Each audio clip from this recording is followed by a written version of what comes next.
risk is, again, the frame around this phase two.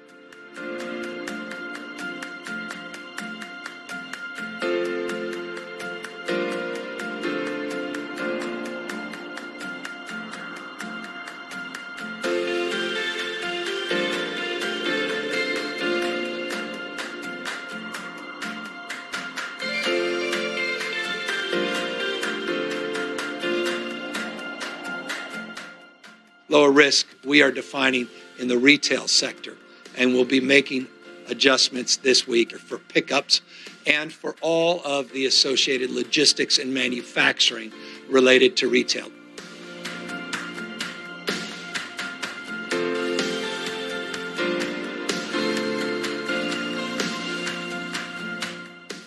In regions and counties throughout the state of California, we recognize their different conditions, and we believe different criteria should be put into place.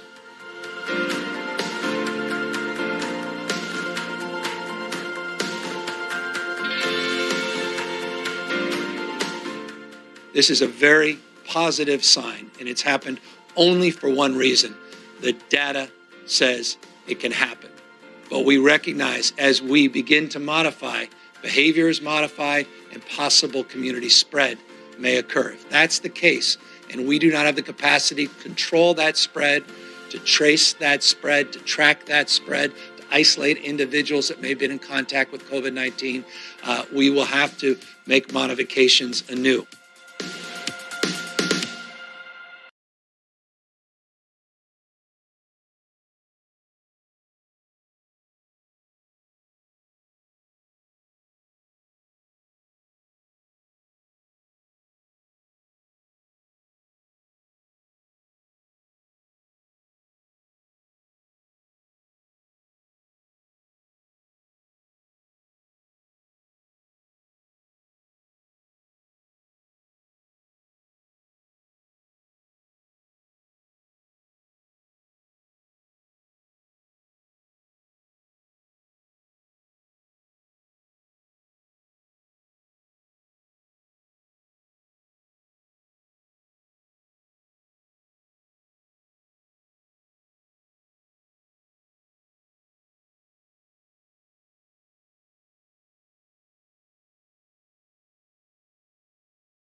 All right. Well, thank you all for taking the time to be here, particularly Mayor Darrell Steinberg, who I'll introduce just in a moment. We are here in Sacramento at a wonderful small business, been around since 2014. And this business, Display California, is sort of a personification of the businesses all throughout this state and across the rest of the United States that are struggling to make ends meet, to hold things together. Display California and its annex, they have a pop-up behind me, all told has 9 employees. None have been fired. Some, unfortunately, furloughed because of the shutdown, because of the stay-at-home order. As we move, as we announced this week, to modify in a meaningful way into what we call Phase 2, our stay-at-home order, it's businesses like this that can reopen for curbside pickup. Rashawn and his wife have been doing their best under the circumstances here to provide online sales and to keep the doors not physically open, but open in the sense that the business is still able to operate and generate a little bit of cash flow. But at the end of the day, that's just not going to be enough to sustain this business for much longer. And so it's incumbent upon all of us to work with businesses like this to make sure when we do start to open up the economy, we do so in a safe and judicious way, with the indicator of health guiding our strategies, guiding our decision-making, always on the basis of public health. We're in a position here in the state to begin to move into Phase 2 because millions of Californians have appropriately distanced themselves from one another through the stay-at-home order and the physical distancing guidelines. We've been able to flatten the curve in a meaningful and significant way over the course of many, many weeks. Just yesterday, we put out a report card on our progress using those 6 indicators that guide our determination of whether or not we can move into these new phases.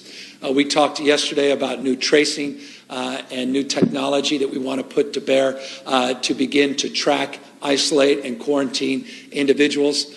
Tomorrow, we'll have the first cohort of tracers that will start taking our virtual online academy courses in partnership with UCSF and UCLA.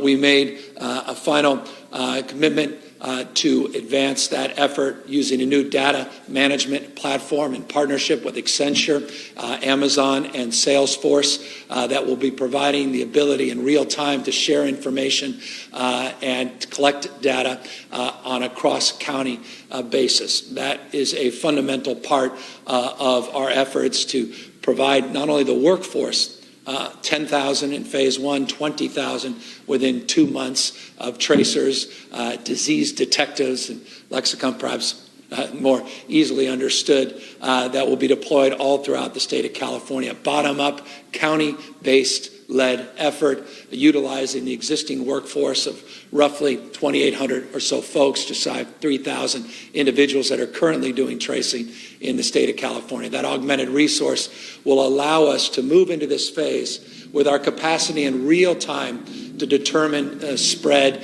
and be able to isolate individuals, quarantine individuals in a way that will allow us to methodically move through this phase into subsequent phases. Remember, deaths, hospitalization, and ICUs are lagging indicators.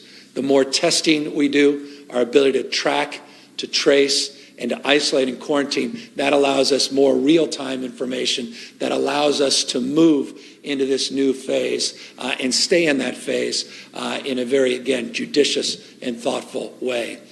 This whole effort's been led by our health team in partnership and collaboration and counsel with public health officials all across the state of California. As we said yesterday, we'll be putting out the guidelines this Thursday, and businesses like this can start to open as early as Friday of this week. We were talking to Rashawn just a moment ago what that would look like for him. And it's a supply chain issue, not just a customer interface issue, as he reminded us. It's the things that come through the back door, meaning product, that are displayed here at this business. And it's the ability to sell those products in a very thoughtful way with a deep framework of sanitization, a deep framework on protecting his employees, as well as protecting his customers. So from the supply chain, which will begin to open up manufacturers, logistics to support businesses like this in this new phase, it's incumbent at all levels that we have strong protocols in place, but none more important than appropriate protective gear. The PPE side of this is so foundational in our ability to open up, to make sure people have the appropriate face coverings, that they have the support they need to keep these facilities, to keep these retail establishments sanitized, and to make sure customers, again, and employees are safe. We're very pleased in the state to have had substantial success in the last week in procurement of tens of millions of new masks that are now coming in almost on a weekly basis. Let me be specific. We've been able to distribute 14.2 million procedure masks, these surgical masks, since the beginning of this pandemic.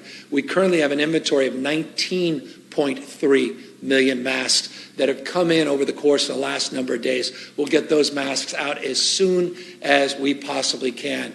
But I can assure you, in all of these months, we have never had so many procedure masks, surgical masks in our possession, now able to be distributed all across the state of California. Again, we've prioritized our healthcare professionals. We've prioritized our first responders, our skilled nursing facilities, assisted living. But we will, as these product lines begin to open up and we have more of this product, start getting out to the front lines for our grocery workers, get it out to the front lines in terms of our transit workers and our retail workers as well. PPE, not just testing and tracing, is so foundational in terms of moving into this next phase and being able to methodically, judiciously, and thoughtfully begin to reopen up our economy with adaptation, with modifications. The spirit that brings us here today is the spirit that defined the opening of this business in 2014. That's the spirit of entrepreneurialism, a spirit of a mindset that's alive and well in the state of California. It's appropriate that we're in a business that sells California-based products, California-based designers and makers, and brings that ingenuity and that talent to bear in a curated way at this space, and making it available to support our economy, but also to support other entrepreneurs in our economy. It's perhaps a long way of saying this. We're not just talking about one small business. It's the business's impact on that entire supply chain and on the creativity and the ingenuity and the innovative spirit that defines the best of California. Businesses are not just about dollars and cents. They're about community, and they're about a sense of spirit and pride where people can put their wares, put their ideas, and make them real, make them visible, and create opportunities and create, manifest dreams at the end of the day. Because at the end of the day, I can say this as a small business person myself, this all starts as a dream. It starts as an idea, pen then to paper, and to see your dream come to fruition and potentially be at risk because of this pandemic is devastating. And so it's a way of expressing not just empathy, but a deep admiration and appreciation for these entrepreneurs that put everything on the line. And truly, everything is on the line as we move into this next phase, to make sure we do it right and to make sure we don't jump ahead of ourselves and have a second wave that then forces us to toggle back and now put back into place the restrictions that we're now in a position to finally loosen up. And so it's a long way of just repeating a mantra. We have to maintain the core construct of our stay-at-home orders and make sure that we are appropriately doing the social distancing and the physical distancing that is necessary at this moment, particularly as we move into this new phase where that behavior becomes even more essential, because we put more and more people at risk as we begin to open things back up. And that's why I cannot impress upon people more that we're not going back to normal. It's back to a new normal with adaptations and modifications until we get to immunity, until we get to a vaccine. We'll get there. That's coming. That will happen. The question is, what happens in between?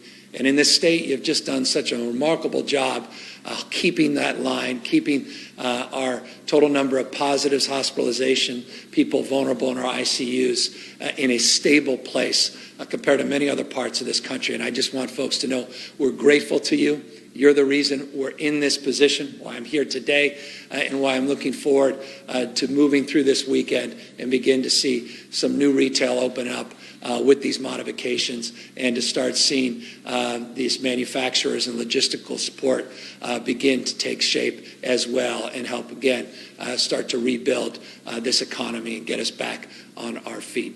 With that in mind, before I get to all of the daily updates, I wanted to acknowledge a local elected official, someone known very well here in Northern California, the former pro tem, the state Senate, now mayor of the city of Sacramento. Mayor Steinberg has been essential and critical in terms of helping guide us to this point. And one thing is clear to me. At the end of the day, we put out these guidelines at the state level, but its application, its implementation is manifested at the local level. And that's why local electeds are so important. Mayors at this moment are so important.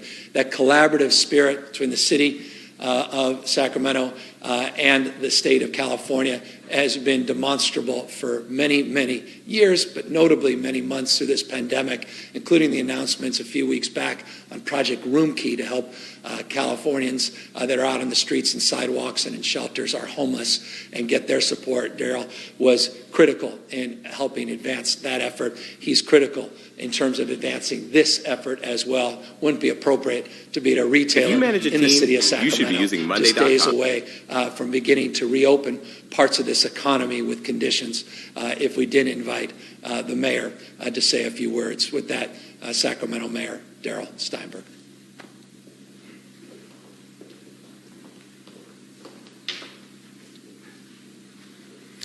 Thank you very much, Governor Newsom. I want to thank you for your steadfast leadership, for your wise judgment, and for leading California back, but in the right and safe way. This cannot be a choice between public health and reopening the economy. We know that we must do both.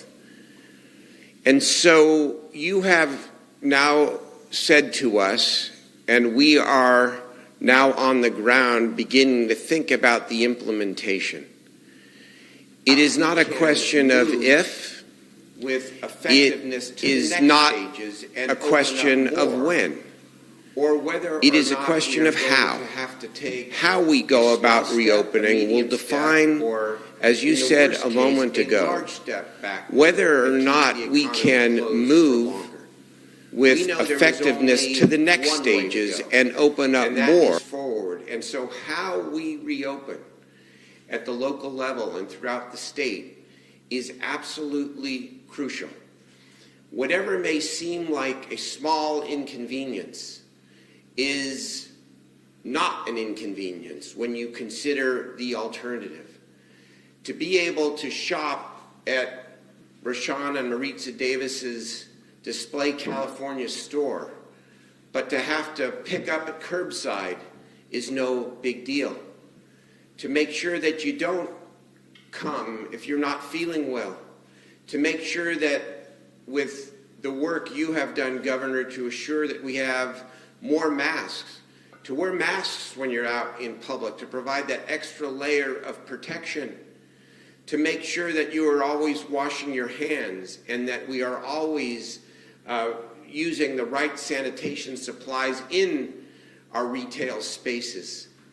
We do all of that, and the governor will then be in the position, we will all be in the position where we can confidently take the next steps and open more and return, yes, not to normal, but to the new normal, which will reconnect us as members of our community, which will allow more of our small businesses to recover and ultimately to grow, and will allow us to see that new day in California again, where we are open for business. Thank you very much, Governor.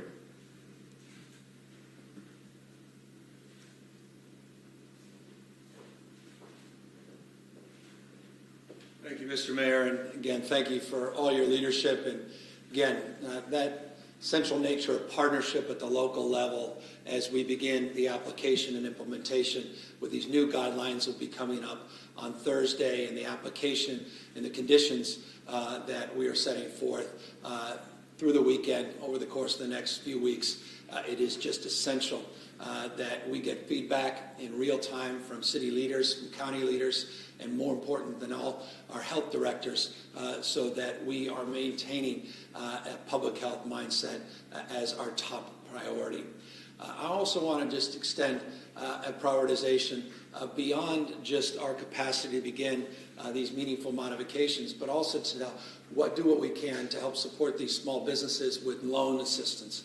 As you know, the Small Business Association administration has a number of small business loans, and of course, federally, with the CARES Act, this PPP program, distinguished from PPE, that's personal protective equipment. The PPP program is that support program that has gotten a lot of attention and drawn a lot of anxiety for businesses all across the United States to draw down loans and potentially forgivable loans in the future. The first round of dollars, Californians did not fare as well as we should have in terms of the percentage of the loans we were able to draw down and the number of dollars that we were able to draw down.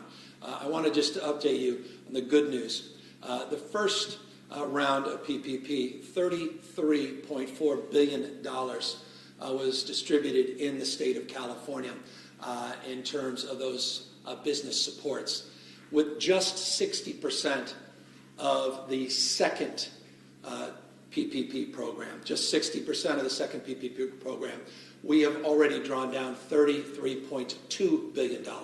So roughly the equivalent amount of the entire first program, even though just 60% of the funds have been distributed nationwide. It's a way of saying this: we are doing much better in this second round. More loans, almost 3 times as many loans have been drawn down in the state of California, and more money. So we're very encouraged by that. When you add up both loan programs, average them out, we're currently doing about 11.2% of all of the loans in America, and 12.9%, roughly 13% of all of the money coming into the state. It's getting closer to where it should be. Again, the good news is 60% in this second round, and that's where we're punching above our weight. Critical for small businesses to be able to draw those dollars down. Critical that people that don't need it don't take advantage of that program, and critical for companies that are very large and have huge cash capacity, not to compete with businesses like this that must be the top priority of a program like that. So I wanted to update you on the PPP program. Some good news there as it relates to California punching above its weight on this second iteration of that plan. I also want to give you an update briefly on some very positive developments in Orange County. I announced yesterday Laguna Beach. We announced yesterday the work that we had done with their mayor and the work we're doing in San Clemente to reopen the beaches down there. I couldn't be more complimentary of their local elected officials. The mayor of Laguna Beach, a prime example how collaborative and cooperative his team was with our team to come up with appropriate restrictions in terms of beach access, but to be able to open up those beaches for access. We announced those yesterday. The good news is just a few hours ago, we were able to make similar commitment in terms of protocols and procedures with Huntington Beach, Dana Point, and Seal Beach. So those are opening back up as well. And again, extension of real gratitude for their local elected officials that worked so closely with our teams over the weekend and over the course of the last 24 hours so that we're in a position to make that announcement. It's the spirit of collaboration and cooperation that is necessary as we move forward. And again, I want to express gratitude folks in Ventura, San Diego, LA, and elsewhere that also offered guidance and assistance on some of their best practices and their protocols that are all aiding and helping support these broader efforts. So Huntington Beach reopening, Dana Point reopening, Seal Beach reopening, working with the county supervisors in Orange County. We hope new developments there very shortly, as well as Newport, but real progress in that space, again, in the spirit of collaboration, in the spirit of partnership. And again, I, more than anyone, look forward to making subsequent announcements in this space as we move forward.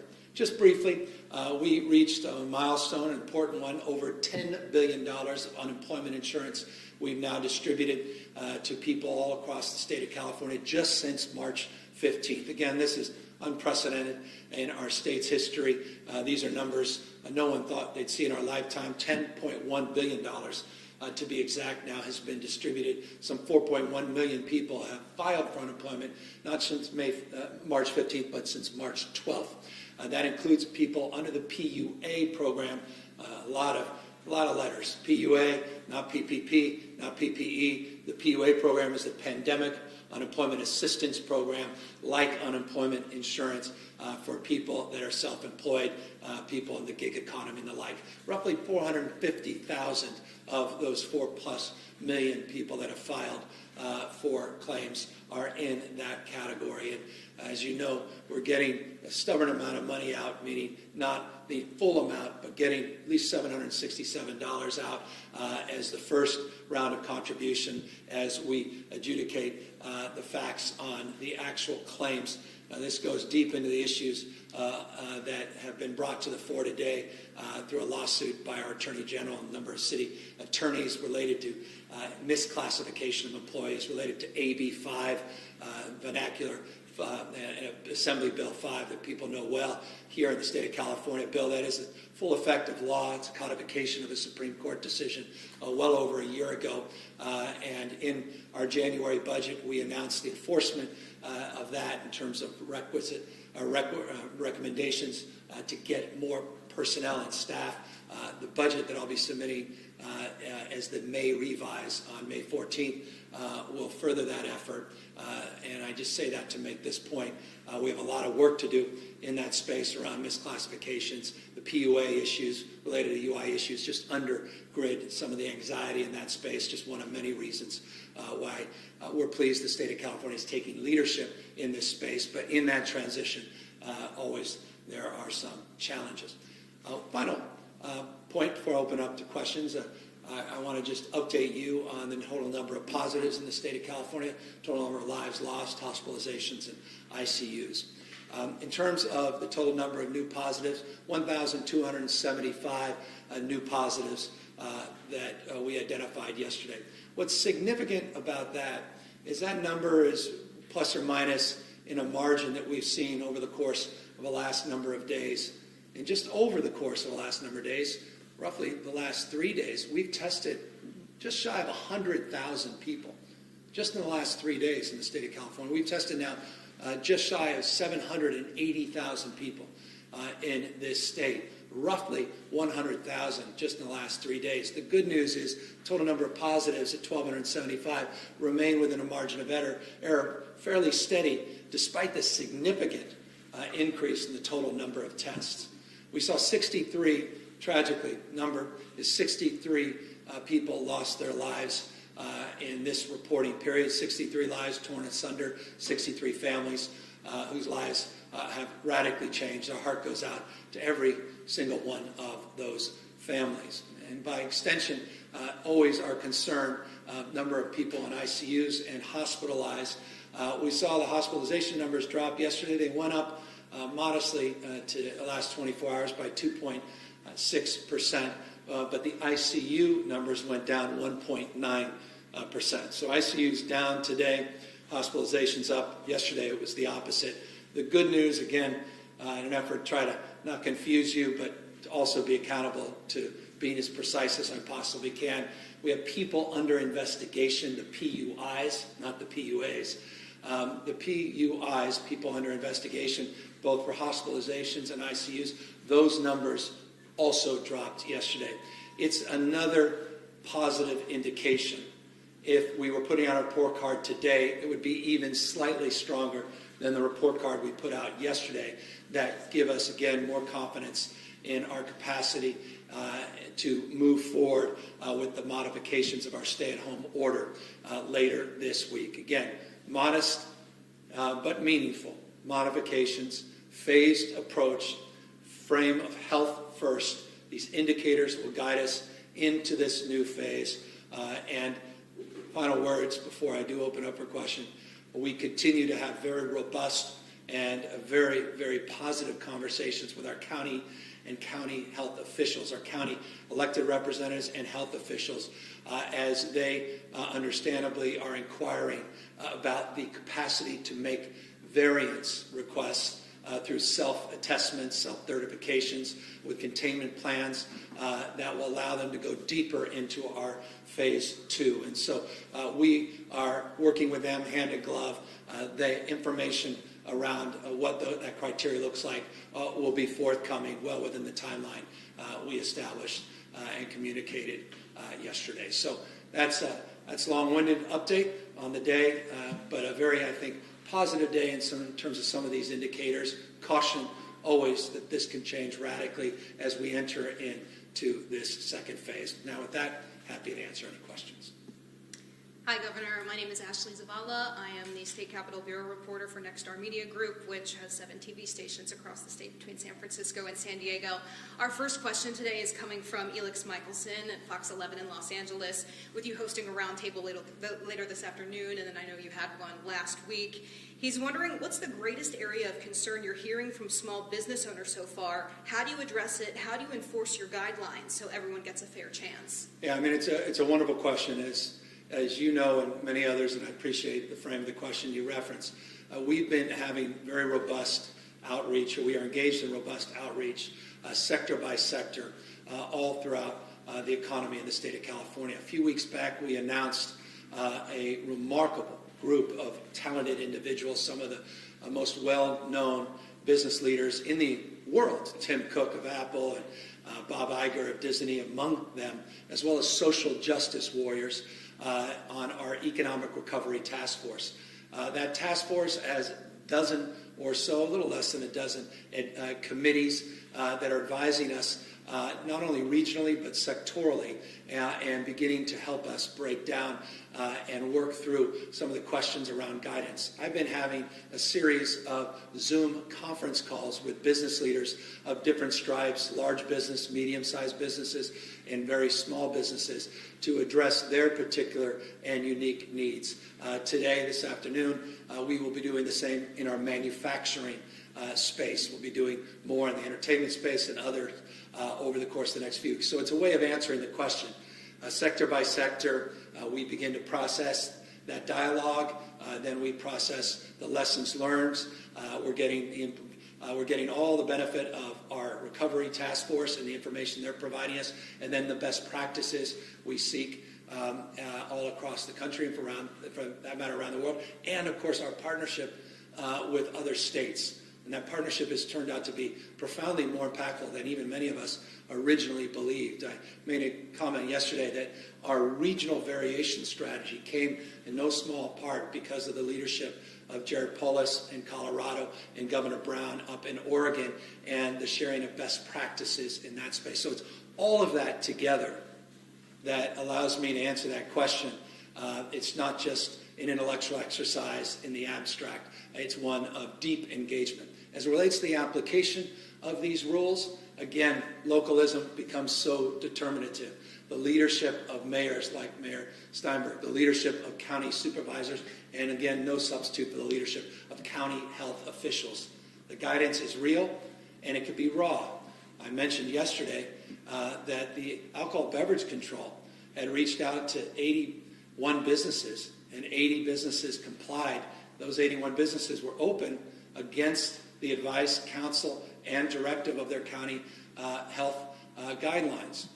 Today I got an update. It's now 82 businesses. It's interesting. They made phone calls, and most of those phone calls went extraordinarily well. In a few cases, a few dozen, they had to make visits, and those went extraordinarily well. There was just one outlier. So it gives you a sense on the enforcement of many of the tools in the toolkit. No one wants to be overbearing. People just want to be responsible. And when you get a call from your county, you get a call from mayor's office, you get a call from health director, you get a call from state agency like the Alcohol Beverage Control, know that they're just doing their job and trying to keep all of us healthy so we can get into these phases and out of these phases and into the new phases sooner than we otherwise would. Our next question is from Sophia Balag with the Sacramento Bee. She's wondering, you've said the shopping malls won't be reopening Friday, but can stores inside those malls be open for curbside pickup? What about big box centers and strip malls? Yeah, not in this first phase. We're going to be working with the counties on local variances, and that's the conversation we're having with the counties in real time. Their ability to move deeper into phase two, those are phase two activities, the larger malls. But in this first round, the guidelines we'll be putting out Thursday, you're correct, that's not part of the guidance we're putting out statewide, but it is part of the conversations we're having where people can attest with local certification with concurrence of their local health director as well as their county supervisors in consultation with their health system with a series of criteria that we'll be putting out in the next few days. So that is a point of possibility, but only on this regional variance basis. Next question is from Kathleen Ronan with the AEP. Okay, next question is from Kathleen Ronan with the AP. She's wondering, Yuba and Sutter counties are allowing dine-in at restaurants, hair salons are open, and the Yuba-Sutter Mall plans to open tomorrow. You've said counties can go deeper into phase two ahead of the state, but can they go into phase three, which includes things like hair salons? If not, then will these now opened businesses need to close? Yeah, they're making a big mistake. They're putting their public at risk. They're putting our progress at risk. We've been clear about that, well aware of those examples. These are exceptions. These are real exceptions. The overwhelming majority of Californians are playing by the rules, doing the right thing. They've put us in a position where we're making these announcements this week. We have guidelines. We have criteria. They can choose to work collaboratively with their health director, their county supervisors, and the state and allow us to publish those guidelines.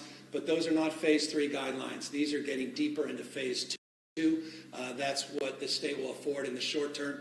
And to the extent that they go further, they put those businesses at risk, not only the health of their communities at risk. And I would encourage them just to do the right thing and know that we are committed to working with them, as we have been, and their county representatives through CSAC, League of Cities, and their health directors to accommodate their local needs and their regional variances. But we have a process and protocol to do that. And so we believe in ready, aim, fire, not ready, fire, aim.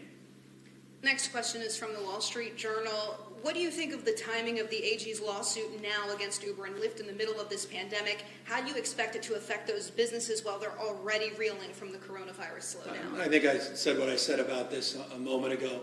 It doesn't surprise me. Since the Dynamax ruling was years ago, I just remind the person that asked the question, this was a codification of a Supreme Court rule.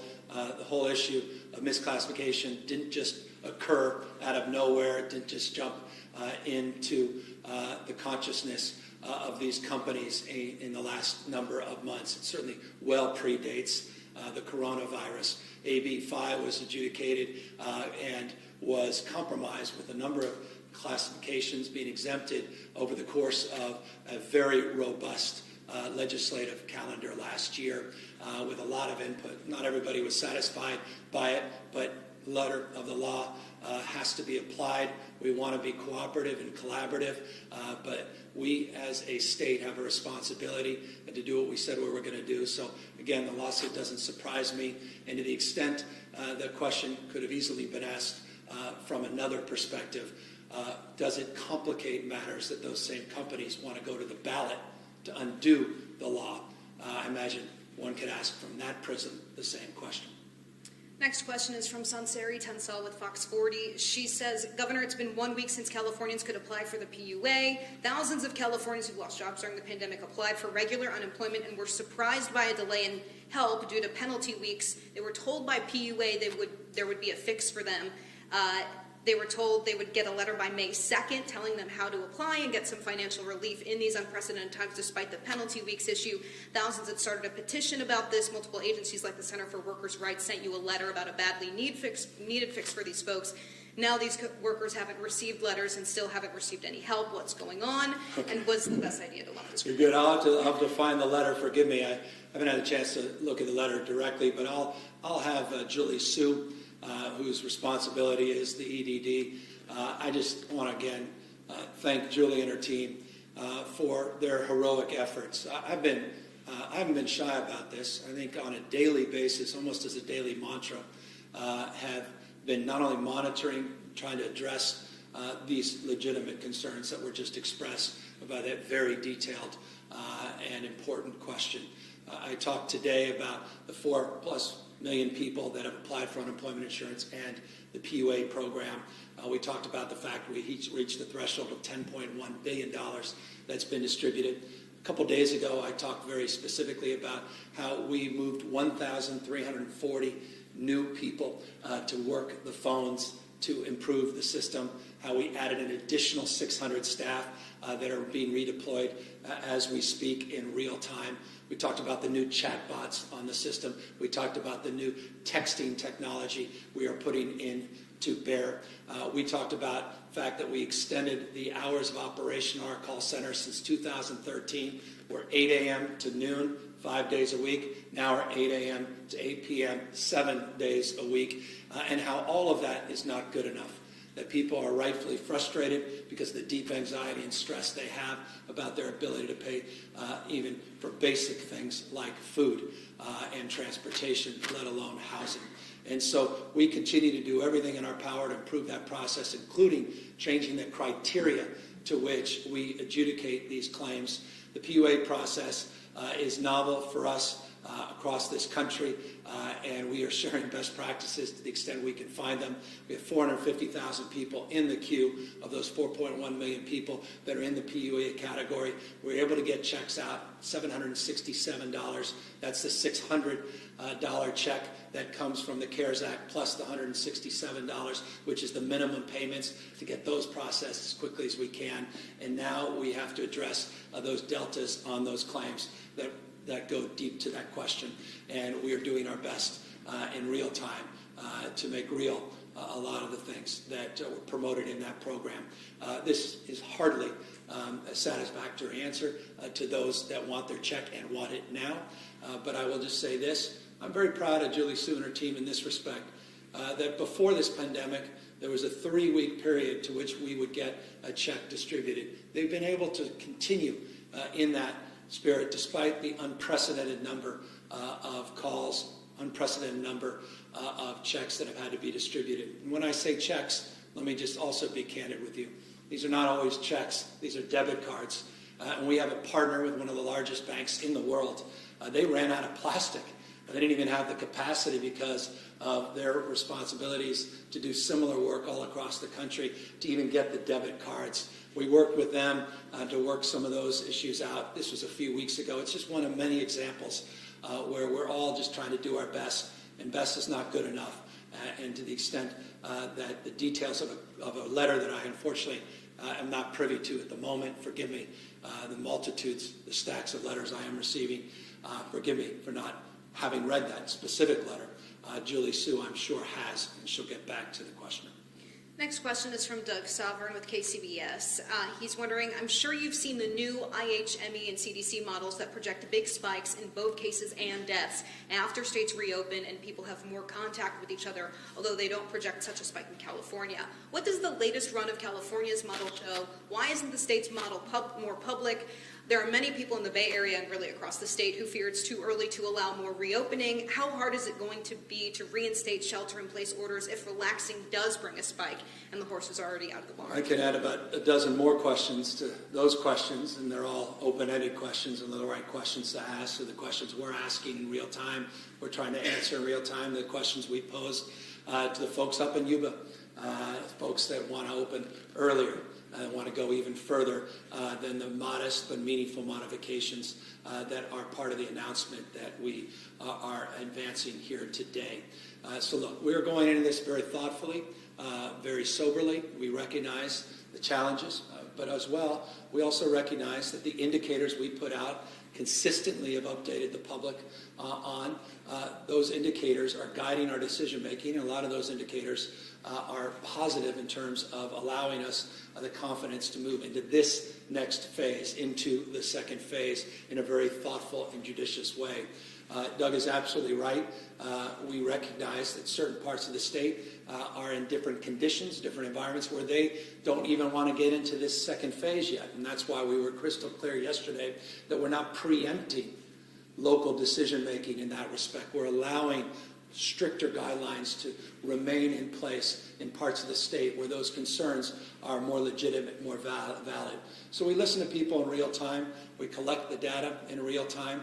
You'll see in our guidance to go further than what we announced yesterday on a regional basis, that we have specific prescriptive requests of those counties before they can certify or self-certify, that they have to be able to answer the question Doug posed on the ability to toggle back to then strengthen again those restrictions that they may have loosened up based upon community spread, based upon hospitalizations, based upon increase in surge, based upon conditions changing on the ground. We talked about serosurveillance, PCR surveillance, otherwise known as community surveillance. We'll be doing a lot more of that all throughout the state of California. The tracing and tracking becomes foundational in that respect. All of those are answers to Doug's question, but each has to be tailored with local conditions in mind, and that's how we are conducting ourselves, so that this is not just a broad mandate where everybody has to go at the same time. These are the opportunities for people to go at different times based on different conditions, but with a health frame as its foundational framework and indicators guiding ultimately our decisions to move even further or to toggle back. This is our last question, and it actually came from numerous outlets, including Politico and the LA Times. The president tweeted just recently, just within the last hour, well-run states should not be bailing out poorly run states using coronavirus as the excuse, ! The elimination of sanctuary cities, payroll taxes, and perhaps capital gains taxes must be put on the table. Also, lawsuit indemnification and business deductions for restaurants, etc. Many tweets today. I'll take a look at that tweet. Let me just say this. In the spirit of what the president said, let me reflect on it. Well-run states shouldn't have to bail out others. I don't mind, as an American citizen, doing even more than other states. I'm proud to have grown up fifth generation in California. We're in a store, the personification of California designers and makers. California has historically been a donor state, and very proud that it's been a well-managed state in this respect in particular. A year ago this month, 1 year ago this month, the state of California was negotiating a budget that needed to consider a $21.4 billion operating surplus. I'll repeat that because it's, worthy of repetition. A year ago, in the May revise, this state was presenting a budget to the legislature, my office, that was trying to prioritize the use of $21.4 billion in an operating surplus. Just a few weeks ago, in my January budget, we announced a projected $6 billion budget surplus. We had paid off that wall of debt, previous administration, prior to Governor Brown. Governor Brown had inherited. Our bond rating went up not once, but twice. We were sitting on close to $20 billion of reserves, or at least projected in January to be north of $20 billion of reserves. A well-managed state in that respect. We were beginning to pay down our long-term pension obligations. We made commitments of over $9 billion in that space. They're hardly perfect. I recognize that. We have a lot more work to do in that space. So I appreciate, to that extent, the spirit of what the president's tweet, I believe, alluded to, that we should reward good behavior. If that's the case, California will be well positioned in any subsequent coronavirus relief. In fact, I imagine we would be front and center in that consideration, considering the magnitude of those surpluses, considering the management of our budget. and considering the magnitude of this virus and its impact on our general fund. That will be made more real when I submit to the legislature the May 14th deadline for our revised tens of billions of dollars in deficit now, just like that, because of this virus. So I appreciate that sentiment, at least. The other points of that tweet are golden oldies of policy differences, particularly on issues related to keeping people safe and healthy as it relates to policies like sanctuary that have been in place in states large and small across the country, red states, blue states. Rudy Giuliani included in New York, who was an advocate for sanctuary policy. That's a separate issue and well-defined in California, and I think it's one of the many lawsuits we're engaged in with the administration. So good people can disagree on that, but on the issue of bailing out well-managed states, I think California is going to be very firmly grounded as a beneficiary of that sentiment, if indeed that sentiment is advanced in meaningful federal support, which is absolutely necessary to avoid cuts that none of us want to make over the course of the next few months as we try to balance, as we're statutorily required, our budget by the end of June, or middle end of June. With that, I want to just thank everybody again for their time and attention. I think we're seeing the progress of all of your hard work. Let me thank 40 million Californians for everything you've done to allow us to be in this position where we're beginning to move back very thoughtfully into a new phase of this pandemic with all the conditions, nonetheless, all the modifications, nonetheless. I think we can continue this progress as long as we continue to take seriously this virus. This virus, again, still is ubiquitous in our society. And no greater mistake we can make is forgetting that. Please, please continue the physical distancing. Please, please, to the extent you can, wear face coverings so that you can not just protect yourself but protect others. And remember, you may be asymptomatic, no symptoms, and still be able to spread this virus. You may be young and healthy, and you run up and give grandma a big hug, and all of a sudden, 5 or 6 days later, grandma's in the ICU. It's not a gross exaggeration. And so it's incumbent upon all of us to take seriously this moment, especially we want to all rush back and want to just imagine a world that we didn't just live through, forget all about it. Let's not develop amnesia. Let's not, as we keep saying, run that 90-yard dash.